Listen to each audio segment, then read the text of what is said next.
Buenas tardes a todos y todas.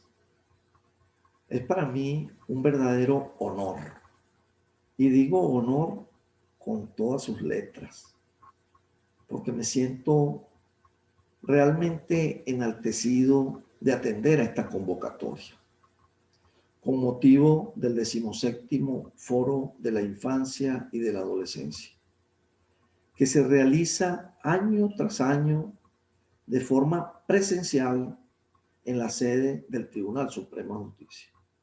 Sin embargo, este año 2020 lo estamos celebrando a través de las plataformas telemáticas por razones obvias que todos ustedes conocen. Antes de iniciar mi disertación, quiero agradecer a la magistrada Marjorie Calderón por haberme invitado nuevamente a participar en este maravilloso evento. El tema que me corresponde, que aparece en el programa, es el cumplimiento de las instituciones familiares. Obviamente que no daría tiempo en estos 30 minutos que tenemos para hablar de todas las instituciones familiares. Sin embargo, lo hemos delimitado única y exclusivamente al llamado régimen de convivencia familiar en tiempos de pandemia. Recordemos que existe un catálogo de las instituciones familiares, desde la propia familia, patria potestad, sus atributos, etc. Pero obviamente que las tres instituciones familiares más importantes, por los efectos que tienen a nivel judicial, por las reclamaciones que se hacen a nivel judicial, son precisamente la custodia, la obligación de manutención y la convivencia familiar. Y ellas tienen el impacto judicial, en primer lugar, por las separaciones de las personas, de las parejas. Otro efecto ha tenido la migración y ahora el efecto de esta pandemia que nos azota, que ha tenido un impacto obviamente en todas las instituciones familiares y especialmente en la del régimen de convivencia familiar. Esta disertación se la quiero dedicar con todo mi amor a mis hijos Helio y Constanza, que se encuentran fuera del país, así como muchísimos jóvenes migrantes. Para comenzar, vamos a visualizar estas láminas que vemos aquí. Señala pues en esta primera lámina el cumplimiento de las instituciones familiares que ya hemos referido, un catálogo muy amplio, y la limitación que vamos a tener por el tiempo, solamente vamos a conversar sobre el régimen de convivencia familiar en tiempos de pandemia. Para ello, veamos el contenido de esta disertación. En primer lugar, vamos a conversar un poco de lo que establece el legislador acerca de la llamada convivencia familiar.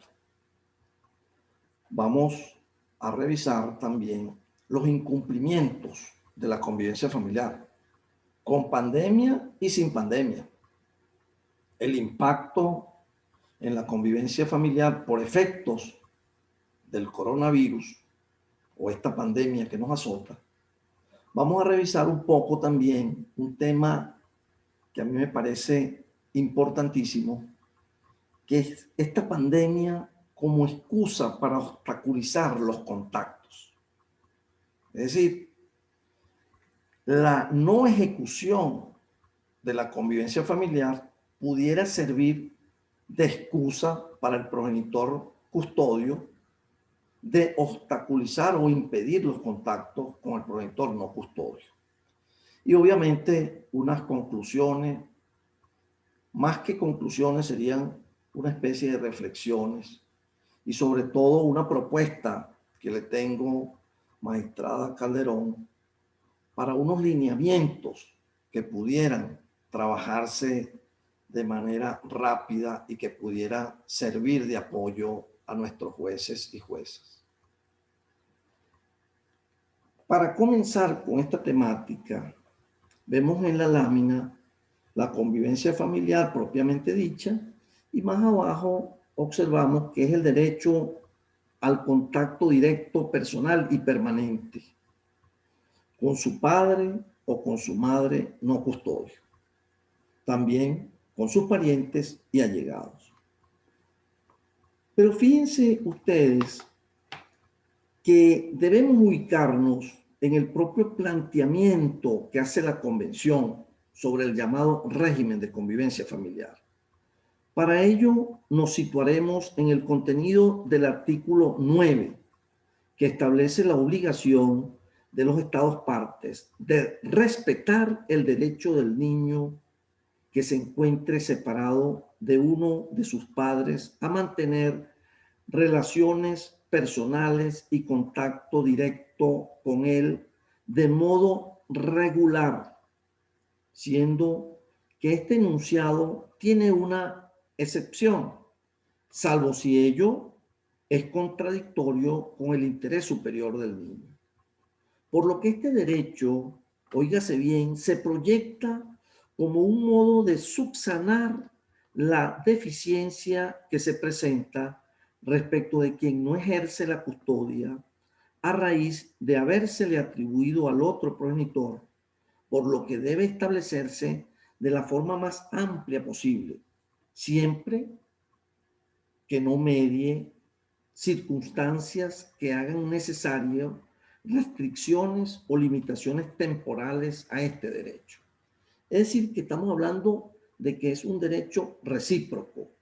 Podríamos decir que el propio artículo 385 de la Ley Orgánica para la Protección de Niños, Niñas y Adolescentes se desprende que la convivencia familiar es un derecho recíproco y consiste en mantener contacto directo, personal y permanente entre hijos y padres no custodios.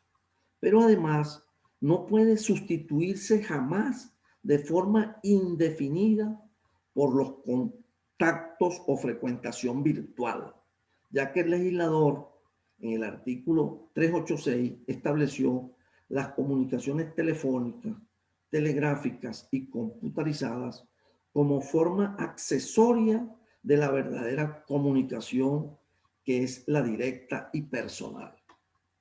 Es decir, estamos en presencia de una modalidad virtual que siempre va a ser accesoria a la principal, porque la principal es ese contacto directo, personal y permanente. El derecho de convivencia familiar o derecho de frecuentación, como también se le ha denominado, va más allá de simples contactos. Se trata de una verdadera relación entre hijo y progenitor no custodio, o con familiares, obviamente, por extensión. Es por ello que denominarlo régimen no fue el mejor término usado por el legislador, pues su connotación es obvia. Da la impresión de férreo, de invariabilidad, y el derecho de convivencia familiar se encuentra muy alejado de eso, pues es más bien todo lo contrario. Es cambiante, variable, y no siempre vamos a tener de forma lineal e igual la convivencia familiar, incluso por el mismo crecimiento y desarrollo del niño, niña o adolescente. Y además, los cambios que puedan suscitarse en torno a las actividades, residencia, lugar de trabajo, viajes respecto de los progenitores custodios o no custodios. Es de significar que no es igual la convivencia familiar que pueda existir entre un niño de corta edad con el progenitor no custodio y el que pueda suscitarse cuando ese niño alcanza la adolescencia. Se trata de necesidades distintas. Por ello, la característica de la variabilidad hace que las decisiones judiciales sobre este tema no causen cosa juzgada material, sino formal, por ser revisables. En consideración a ello, debemos estar muy atentos en que el punto clave es que la convivencia familiar debe ser de contacto directo, personal y permanente, y accesoriamente por vía telemática. Vamos a revisar ahora los incumplimientos de la convivencia familiar, que por cierto se producen de manera frecuente, estos incumplimientos, haya o no haya pandemia. Fíjense que el artículo 389-A de nuestra ley especial plantea lo relacionado con el supuesto de incumplimientos reiterados e injustificados por parte del progenitor custodio, cuando obstaculiza los contactos del hijo con el no custodio, pudiendo esta conducta ser generadora de la privación de la custodia. Yo pienso que debemos hacer efectiva la letra de este artículo, ya que ha habido abusos y en algunos casos manipulaciones por parte del custodio hacia los hijos para que rechacen el contacto con el progenitor no custodio.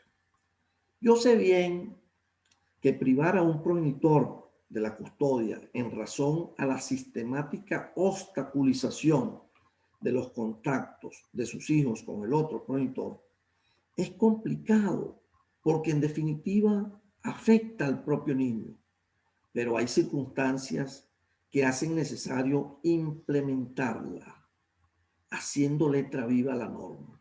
Señores, yo he conocido casos en que esa conducta obstaculizante se hace sistemática y allí hay que hacer valer el derecho del niño, su interés superior. A veces surge en la escena judicial esta circunstancia por parte del niño, niña o adolescente, en la que manifiesta: no quiero ver a mamá o a papá. Y cuando se le pregunta por qué, simplemente aparece una respuesta corta: porque no quiero. O en ocasiones te contestan: es que él o ella es aburrido o aburrida. Ahora yo me pregunto y les dejo la interrogante a los operadores de justicia. Habiendo decisión judicial al respecto, ¿será posible que por ese hecho de no querer se deje yacente y sin ejecutar el fallo? ¿O es que acaso el niño, niña o adolescente no tiene obligación de cumplir las decisiones judiciales? Les digo, el artículo 93 de la Ley Orgánica para la Protección de Niños, Niñas y Adolescentes señala en su literal B que es deber de los niños, niñas y adolescentes respetar, cumplir y obedecer todas las disposiciones del ordenamiento jurídico y las órdenes legítimas que en la esfera de sus atribuciones dicten los órganos del poder público. Otra interrogante que es necesario hacer y responder es que acaso no hubo un juicio, un proceso donde el juez, para llegar a la convicción, valoró todos los medios de prueba e incluso escuchó la opinión del niño, niña o adolescente. ¿Cómo es posible entonces esto? Señores, sea por acuerdo homologado, sea por decisión de fondo o sentencia definitiva, todos son fallos que deben ser cumplidos por todos, incluidos nuestros niños, niñas y adolescentes. Incluso medidas preventivas que se dictan y posteriormente se incumplen. Digo, medidas preventivas donde se decreta la convivencia familiar de manera provisional, también son incumplidas. Por esa razón es muy importante ¿Qué hacer con los incumplimientos? Como tenemos en la lámina. ¿Qué hacer con estos incumplimientos reiterados e injustificados? Yo digo que debemos hacer letra viva la norma. Privación de patria potestad. Perdón, privación de la custodia. Privación de la custodia. Vamos a revisar el impacto en la convivencia familiar por efectos de la pandemia. Es obvio que las convivencias familiares que se venían ejecutando se vieron alteradas por la situación sanitaria imperante por la pandemia del coronavirus y por el aislamiento social preventivo y obligatorio establecido en el estado de alarma decretado por el Ejecutivo Nacional, el cual, como todos sabemos, limitó algunos derechos con el objeto de proteger la integridad de las personas y la salud pública. Entre las medidas acordadas se encuentra el lavado frecuente de las manos, el distanciamiento social, el uso de tapabocas y el confinamiento o permanencia de las personas en sus domicilios, por lo que solo podíamos inicialmente salir para llevar a cabo actividades esenciales, tales como ir a comprar alimentos o productos farmacéuticos. Y obviamente ello tuvo un impacto en el tema de las decisiones respecto al derecho de frecuentación, lo cual hubo de adecuar. Sin embargo, en el transcurso del tiempo, se implementaron temporadas de flexibilización, siempre con las medidas de bioseguridad. En este sentido, también los procesos judiciales se habían visto afectados por el cierre de los tribunales. Sin embargo, ello también fue flexibilizado, por lo que podríamos deducir que ya con la flexibilización es posible reactivar las convivencias familiares a su situación originaria, tomando, repetimos, en consideración la importancia de cumplir con las medidas de bioseguridad. No obstante, noto con preocupación y quiero hacer la advertencia que no todos los operadores de justicia lo han entendido así y algunos tribunales siguen estableciendo restricciones a la convivencia familiar, tomando como premisa, a mi criterio equivocada, que durante la vigencia del estado de alarma y sus sucesivas prórrogas no es posible la ejecución de los regímenes de convivencia familiar y con ello han modificado el régimen por uno provisional de frecuentación telemática. Sin embargo, estimo que esa frecuentación telemática podría darse en el supuesto que el progenitor no custodio presentara síntomas de contagio o haya dado positivo en el test COVID-19. Y para evitar su propagación, se hace preferible que la frecuentación provisionalmente se establezca de forma virtual. Todo ello en interés del niño, por lo que pudiera señalarse que tal decisión se encontraría ajustada a derecho, pues mantener una relación directa y personal con el progenitor sería contraria al interés del niño, ya que éste puede resultar infectado con el virus. Por tanto, bajo el esquema de la situación actual en el que nos vemos afectados por la pandemia, pero con periodos de flexibilización, la única forma, estimo yo, de suspender o limitar los contactos de un niño, niña o adolescente con su progenitor no custodio es que haya prueba de que ese progenitor esté contagiado, pues se trata de un virus que se propaga fácilmente y todavía no se han establecido medidas médicas seguras para tratarlo. Por lo cual, de no existir esa evidencia, debe continuarse con la modalidad de la convivencia familiar ya establecida, obviamente tomando en consideración las garantías de cumplimiento de los protocolos de bioseguridad por parte del progenitor no custodio. Otra situación pudiera ser que el progenitor no custodio y respecto de quien se ha establecido un régimen de convivencia familiar con el que venía frecuentando a su hijo o hija, y exista un verdadero temor de contagio al niño, niña o adolescente, en razón a que el progenitor trabaja con enfermos de COVID-19, aunque haya dado negativo en el test y no tenga ningún síntoma. Pudiera, a mi criterio, pasarse provisionalmente a la modalidad de frecuentación virtual, ya que ese progenitor, por ser personal de salud, está obviamente más propenso al contagio, pero debe establecerse que dicha medida de frecuentación virtual o contacto telemático sea por un periodo limitado en el tiempo y que se establezca de igual forma la posibilidad de retomar ese contacto perdido una vez finalizado el estado de alarma o porque el progenitor no custodio ya no tenga ese riesgo laboral.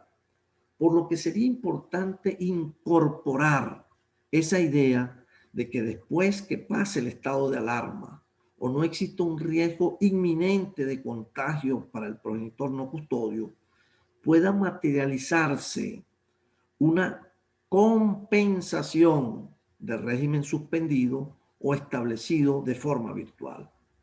Ahora, me pregunto, ¿qué pasaría si el contagiado del virus es el progenitor custodio? ¿Podría ello implicar un cambio temporal de la custodia? La respuesta deben darla los operadores de justicia en el caso concreto que los ocupe. Entonces, la idea sería régimen de convivencia familiar, la excepción a la regla de ese contacto directo ante el supuesto de contagio o riesgo evidente. Lo podemos pasar a telemático temporal con una compensación cuando cese esa circunstancia. Será restablecido cuando cesen las condiciones que lo generaron. Es más o menos la explicación de esta lámina que acabamos de ver. Ahora, este es un punto importantísimo que considero que hay que prestarle mucha atención. El coronavirus como excusa para obstaculizar los contactos. Y allí hay un interrogante. ¿Debe necesariamente restringirse la convivencia familiar o derecho de frecuentación de los niños, niñas y adolescentes con el progenitor no custodio hasta tanto no cese el estado de alarma? Y más abajo coloqué la palabra estratagema. Fíjense ustedes, el COVID-19, sin tratar de minimizar que se trata de un virus que causa infecciones respiratorias y que puede ir desde el resfriado común hasta enfermedades más graves como el síndrome respiratorio agudo severo, y que se puede contraer por contacto con otra que esté infectada y se propaga principalmente de persona a persona a través de las gotículas que salen despedidas de la nariz o la boca de una persona infectada al toser, estornudar o hablar. Y se ha recomendado lavarse las manos frecuentemente con agua y jabón o con un desinfectante a base de alcohol. Ello ha generado una matriz respecto a que necesariamente deba restringirse la convivencia familiar o derecho de frecuentación con el progenitor no custodio hasta tanto no cese el estado del alarma. Siendo esa una visión que puede convertirse en una estratagema para los progenitores custodios de excusarse para no permitir al otro progenitor poder ejercer el derecho recíproco de tener contacto directo y personal con sus hijos. Es por ello que esta temática planteada puede servir para que a través de la Coordinación Nacional de la Jurisdicción de Protección de Niños, Niñas y Adolescentes se genere alguna resolución o circular para acordar, entre otras cuestiones, unos lineamientos de actuar para este tipo de situaciones. Por eso, magistrada Calderón, me permití hacer estas líneas generales para una propuesta de orientaciones y directrices sobre el régimen de convivencia familiar ante la pandemia. De todas formas, respetando la autonomía de cada juzgador, los lineamientos que se produzcan en el seno de la coordinación nacional no impiden que, de acuerdo con las circunstancias concretas de cada caso, se pueda modificar de cierta medida el sistema establecido por sentencia o por convenio homologado, siempre que sea necesario, motivado y en interés superior del niño, niña o adolescente de quien se trate. Por eso, magistrada Calderón, me pongo a su orden para coadyuvar en la elaboración y redacción de estos lineamientos, si a bien tiene usted eh, considerarlos. Igualmente, se recomienda procurar que los progenitores, el custodio y el no custodio, lleguen a acuerdos sobre cómo llevar a cabo el régimen de convivencia familiar en estos momentos de pandemia. Y además, que puedan ponerse de acuerdo sobre una compensación respecto del tiempo que no se pudo ejecutar la convivencia familiar y que éste se recupere post pandemia. Y si se hace infructuosa la actividad mediadora, son los jueces y juezas de protección los llamados a adoptar las decisiones pertinentes, por lo que no existiendo ningún riesgo para el niño, niña o adolescente de quien se trate de contagio de la enfermedad, perfectamente, tomando en consideración las medidas de bioseguridad, puede restablecerse que estos sigan manteniendo el contacto directo y personal con su padre no custodio y realizar las actividades rutinarias y necesarias y poder inclusive ser trasladado a la residencia del progenitor no custodio y pernoctar en ella. Es por ello que, como medida para unificar criterios y determinar pautas de actuación, la Coordinación Nacional de la Jurisdicción de Protección de Niños, Niñas y Adolescentes puede construir colectivamente con los jueces de protección y demás operadores de justicia, e incluso que incluyan a los padres custodios y no custodios, a sus hijos, para elaborar esos lineamientos en los que se establezca que la pandemia no es óbice para suspender de inmediato la ejecución de las convivencias familiares y que solo teniendo evidencias del contagio de la enfermedad por parte del progenitor no custodio, es que éste se encuentre en riesgo de contagio por las labores que realiza, es que deben actuar en consecuencia, dictando, obviamente, las modificaciones al régimen de convivencia familiar a que hubiere lugar, estableciendo los contactos telemáticos, pudiendo compensar en un futuro al niño, niña adolescente y al progenitor no custodio con tiempo compartido más amplio, cuando cesen las circunstancias que dieron origen a la limitación de la convivencia familiar. Por eso, magistrada, le dejo estas líneas generales. La pandemia no es óbice para suspender la ejecución. Se recomienda procurar los acuerdos, contacto telemático siempre que sea necesario.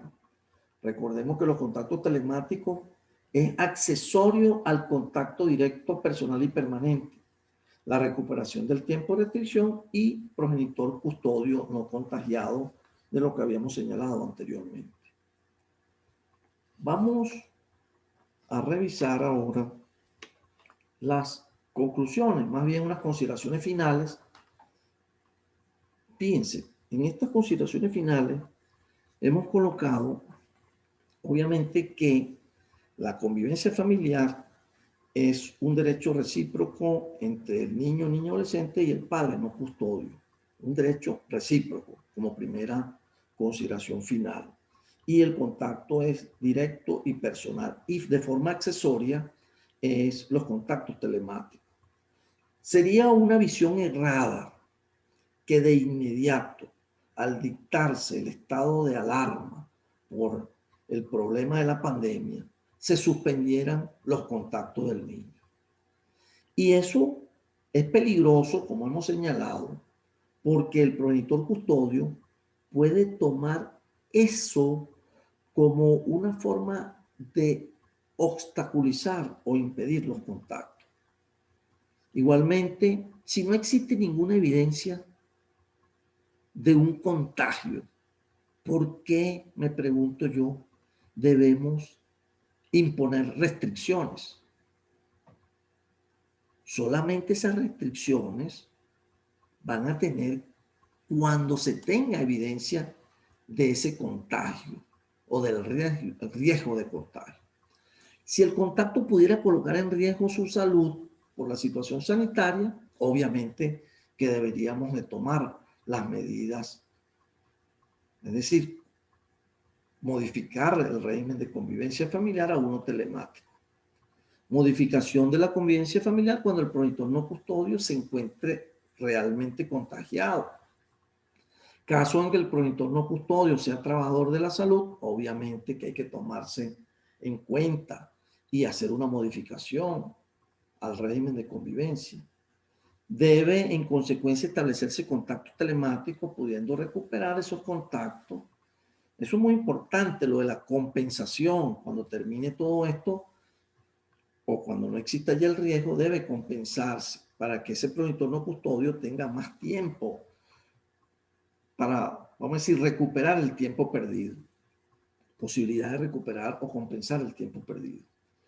Y para finalizar, la temática planteada puede servir para que a través de la Coordinación Nacional de la Jurisdicción de Protección de Niños, Niñas y Adolescentes se genere unos lineamientos, como siempre lo hemos hecho, magistrada, unos lineamientos, y bueno, ratifico que estoy a la orden para coadyuvar en la elaboración y redacción de esos lineamientos. Bueno, muchísimas gracias por su atención. Finalmente, quiero indicarles que esto ha sido una grabación que he hecho desde la Ciudad de México, donde me encuentro visitando para esta época decembrina a mis hijos Helio y Constanza. Porque ustedes saben que la convivencia familiar no tiene edad, no es para niños, niñas y adolescentes nada más. También para aquellos que han alcanzado la mayoría, también existe la convivencia familiar, porque la convivencia familiar no tiene límites ni fronteras. Muchísimas gracias por su atención.